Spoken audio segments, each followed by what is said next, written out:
ICC বলেছে, ICC মানে international cricket council, ICC বলেছে ভারতে গিয়েই খেলতে হবে। কাকে? বাংলাদেশকে।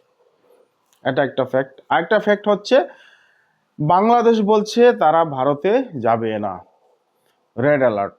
তো আইসিসির প্রথম মিটিংয়ে বলা হয়েছিল হ্যাঁ তারা ভেবে দেখবেন, দ্বিতীয় মিটিংয়ে তারা সোজা না করে দিয়েছেন ভারতে গিয়েই খেলতে হবে, তা না হলে পয়েন্ট কাটা যাবে। 3 নম্বর পয়েন্ট, বাংলাদেশ বলেছে তারা কোনোভাবে ভারতে যাবে না। এখন বাংলাদেশ তাদের অবস্থানে অনর এবং ভারত আইসিসি তাদের অবস্থানে অনর এবং সেই সাথে ভারতও তাদের অবস্থানে অনর।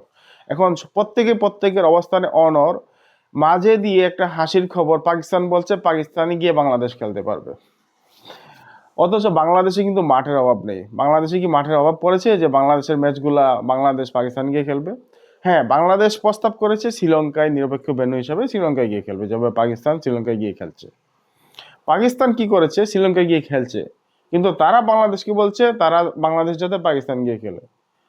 যাই হোক, আমরা যেটা ভালো বুঝি সেটা হচ্ছে আমাদের হয়তোবা সুযোগ দেওয়া হোক শ্রীলঙ্কায় গিয়ে খেলার, অথবা আমাদের কোনো অপশন থাকবে না, ভারতে গিয়ে খেলতে হবে। বেটার দেন পাকিস্তান। কেন বেটার বলছি? তার আরেকটা রিজন হচ্ছে আন্তর্জাতিক ক্রিকেটে ভারত বা আইসিসি একটা শক্ত অবস্থানে আছে। আইসিসির যে আমরা যেটাকে বলি ফান্ডিং বলি বা কি বলি এটাকে, আমরা যেটাকে অ্যাডভার্টাইজমেন্ট বলি, মিডিয়া বলি, স্পন্সরশিপ বলি, সব কিছুই সিংহভাগ কিন্তু ভারত থেকে আসে। যার কারণে আইসিসিতে ভারতের একটা শক্ত অবস্থান আছে। আইসিসির বর্তমান যে চেয়ারম্যান বা আইসিসি যে নিয়ন্ত্রক, সেটা যে নিয়ন্ত্রণ বডি সেটা হচ্ছে একজন ভারতীয়। শুধু তাই না, আইসিসিতে ভারতের অনেক অবদান আছে আর্থিকভাবে এবং লজিস্টিকভাবে এবং পলিটিক্যালি, সব দিক থেকে। যার কারণে পাকিস্তান অনেক চেষ্টা করেও ভারতের পুরোপুরি 360 ডিগ্রি অবস্থান নিয়েও কিন্তু তারা ভারতের আধিপত্য থেকে মুক্ত হতে পারছে না। পাকিস্তানের ব্যাপারটা ভিন্ন। তাদের হয়তো বা যুদ্ধ তাদের সাথে একটা দীর্ঘমেয়াদী শত্রু ভাব আছে এবং সেটা জন্ম থেকেই, কারণ জন্ম থেকে ভারত পাকিস্তান দুই দেশ, এক দেশ আরেক দেশের শত্রু। এবার আসি বাংলাদেশ প্রসঙ্গে। বাংলাদেশ হঠাৎ করেই তাদের অবস্থান পাকিস্তানের দিকে, অর্থাৎ তাদের যে কি বলে তাদের যে কাবা সেটা পাকিস্তানের দিকে ঘুরিয়ে নিয়েছে। এই যে পাকিস্তান থেকে কাবা ঘুরিয়ে নেওয়া, এটা কিন্তু কখনোই ভালো সংকেত বয়ে আনবে না। আমরা যতটুকু জানি, আন্তর্জাতিক ক্রিকেটে যারাই ভারতের বিপক্ষে বা ভারতের থেকে অবস্থান দূরে সরে নিয়েছে, তারা কিন্তু ভালো ফলাফল বহন করতে পারেনি। আমি আরেকটা উদাহরণ দিই, স্পন্সরের ব্যাপারটা। আন্তর্জাতিক ক্রিকেটে স্পন্সর খুবই গুরুত্বপূর্ণ একটা ব্যাপার। স্পন্সর না থাকলে কোনো ক্রিকেট বলেন, ফুটবল বলেন, কোনো স্পোর্টসই চলবে না। আপনাকে যদি কেউ স্পন্সর না করে, আপনার কোনো কিছু চলবে না মিডিয়ায়। তো স্পন্সরশিপটা এতটাই গুরুত্বপূর্ণ, যার কারণে আন্তর্জাতিক ক্রিকেট মহলে আইসিসি, বিশেষ করে আইসিসি যেটা খেয়াল করতেছে, তারা হচ্ছে টেস্ট খেলা এবং ওয়ানডে খেলা তারা কমিয়ে দিয়ে T20 ফরম্যাটটা বাড়িয়ে দিয়েছে।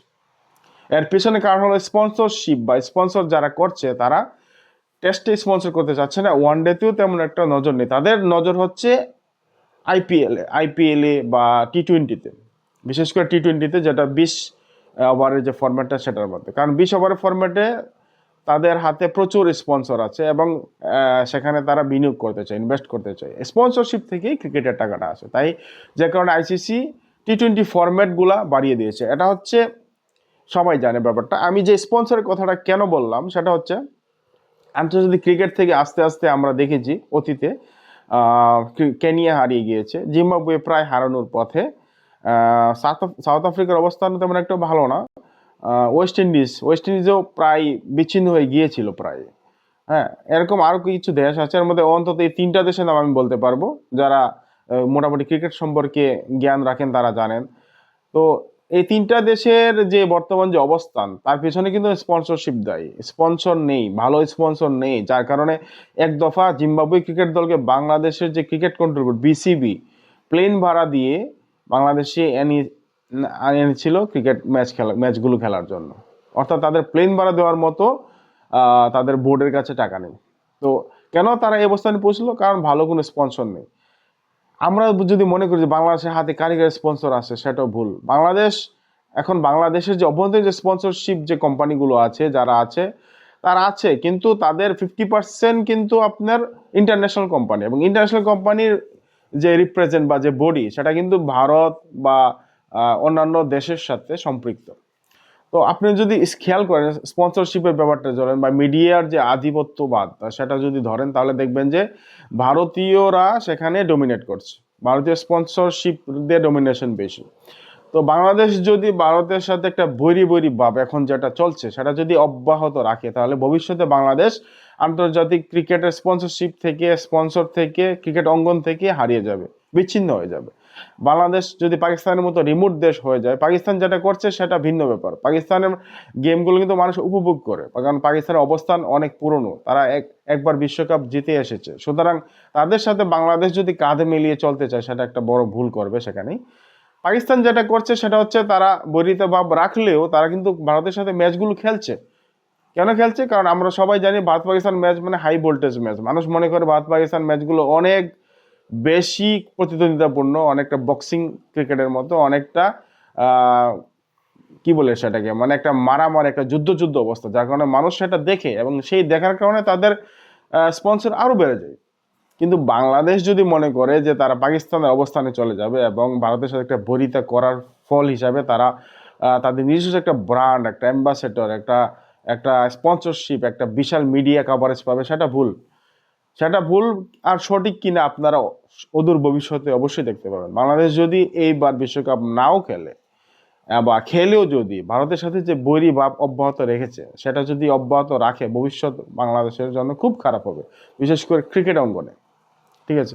তো এটা আপনারা হয়তো ভাবছেন যে আমি পাগলের প্রলাপ বকছি কিনা। না ভাই, আমরা আমাদের বয়স হয়েছে, আমরা বুঝি। তামিম ইকবালের ভিডিওটা দেখেছেন, ওনার ইন্টারভিউটা পড়েছেন? ওনাকে কিন্তু অনেকে ভারতের দালালে ট্যাগ দিয়ে দিয়েছে অলরেডি। তামিম ইকবাল বাংলাদেশের একজন প্রাক্তন ক্রিকেটার, সে কখনোই ভুল সিদ্ধান্ত নিতে পারে না। সে অবশ্যই অবশ্যই জানিয়ে দিয়েছে যে ওদের ভবিষ্যতে ভারতের সাথে বরিতা বাংলাদেশ ক্রিকেটকে কি বলবে, এটাকে খারাপের দিকে নিয়ে যাবে, কখনোই ভালোর দিকে নিয়ে যাবে না। খুব ভালো এবং গুরুত্বপূর্ণ কথাটাই বলেছেন। আর যারা যে ইস্যুতে আমরা মুস্তাফিজের সাথে আচরণকে, আইপিএল এর আচরণকে আমরা বড় করে দেখছি এবং আমরা ভারতে খেলতে চাচ্ছি না বলে আমাদের বোর্ড জানিয়ে দিয়েছে, সে পেছনের যে আমাদের ইগু, আমাদের যে রাগ, যে ঘৃণা, সেটার কারণ যদি আমি প্রকাশ করি, তাহলে বলবো যে আমরা একটা ভুল দিক নিয়ে নাচানাচি করছি। আইপিএল এ মুস্তাফিজের খেলাটা কোনো ইন্টারন্যাশনাল ক্রিকেট না, সেটা হচ্ছে একটা ঘরোয়া লিগ, ভারতের নিজস্ব ঘরোয়া লিগ। সেখানে স্বাধীনভাবে ক্রিকেটারকে তারা সিলেক্ট করে। সেখানে কোনো এক কারণে হয়তো বা বাংলাদেশে যে হিন্দু নির্যাতন বা অতীত কোনো পলিটিক্যাল ইস্যু হবে, সেটা নিয়ে কিছু লোক, যেমন বাংলাদেশে আছে না ভারত বিরোধী লোক, তেমনি ভারতীয় থাকবে বাংলাদেশ বিরোধী লোক। তারা কিছুটা মিছিল করেছে, থ্রেট দিয়েছে, শাহরুখ খানকে হুমকি দিয়েছে যে তাকে নেওয়া যাবে না। শাহরুখ খান জানিয়ে দিয়েছে সে নিতে পারছে না। ইস্যু সেটাই। এটা হতেই পারে। আমাদের দেশে যেটা হচ্ছে আমরা কেন সেটা অপোজিটে এক্সপেক্ট করতে পারি না? এটাই হয়েছে বাস্তবে। সেই ইস্যু ধরে যদি আপনি ভারতে খেলতে না যান, তাহলে মস্ত বড় ভুল করুন। কারণ কি, এর পিছনে আমরা বলতেছি যে আইপিএল এ মুস্তাফিজকে খেলতে না দিয়ে ক্রিকেটের যে মান সম্মান সেটার সম্মুখ ক্ষতি করা হয়েছে, আমাদেরকে অপমান করা হয়েছে। ভাই, এতই যদি অপমান বুঝেন, সাকিব আল হাসানের নাম শুনেছেন? সে কিন্তু রানিং ক্রিকেটার ছিল বাংলাদেশ ক্রিকেট বোর্ডের। সে মিনিস্টার ছিল কি ছিল সেটা দেখার বিষয় না, সে রানিং একজন ক্রিকেটার ছিল এবং বিশ্বমানের ক্রিকেটার। বাংলাদেশের যে ক্রিকেটের যে অ্যাম্বাসাডার যাকে আমরা বুঝি, সে হচ্ছে সাকিব আল হাসান। একজন অ্যাম্বাসেডরকে আপনারা কি করেছেন? তাকে খেলতে দেননি, তার কেরিয়ার ধ্বংস করে দিয়েছেন। ভাই, সাকিবের কেরিয়ার ধ্বংস করে দিয়েছেন আপনারাই। তো সেই আপনারা বাংলাদেশের যে ক্রিকেট বোর্ড আছে বিসিবির সিদ্ধান্তের বাইরে গিয়েও